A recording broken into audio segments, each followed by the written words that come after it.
the main selection really is the location, and they can run this across all locations or for a specific location. And then I'll discuss this in a second. Once they run it, which they did here for all locations, what we see here is these are all of their base components. And if they disassembled everything in their system, if they disassembled all their assemblies, this is how many. They would have 55 of this unit.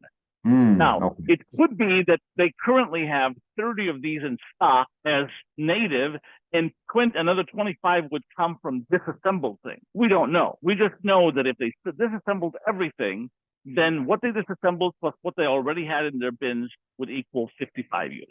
Okay, let me just stop you real quick, because if I think I understand this correctly, it looked like it would be pretty easy to say of that item you have highlighted, it says 55.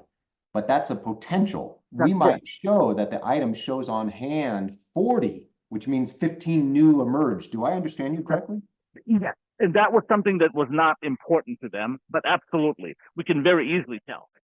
Now, when I do look, I do see, I see it says available. It's just not right justified. It's not right exactly. Yeah, that's what's a little misleading about this. Now, keep in mind also that they build assemblies, and then some of those assemblies are used to build more complex assemblies and multiple levels. So this thing works recursively to get down to every base component. Oh wow! Disassemble the big machine into this, then disassemble this component into these, and so on. It keeps going until everything is down.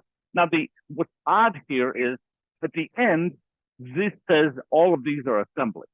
Well, this is just sort of an artifact of how they happen to build their index. Everything in their system is an assembly, even if it's really a base component. Okay. Yeah. So it could have been really an inventory item as like a raw material. We're at the base, but they just assemble it. They crafted it. Call it assembly. This here says when you deconstruct, if you get to an assembly that we purchase rather than build ourselves, then don't break it apart any further. Assume that it cannot be broken apart and just stop counting at that assembly level. They have a switch on specific assembly saying this kind of thing we never build ourselves. We just purchase the finished one. That's a custom field that they're using. I think this makes a lot of sense. This could be something that would be easy for us to give to other clients. Yeah, again, there's nothing other than this flag, there's nothing, unique or using custom fields or whatnot. And it's a nice counterpart to what Ellie built, right? Which is, hey, what could we build? Yes. Right. Yes, from what we have.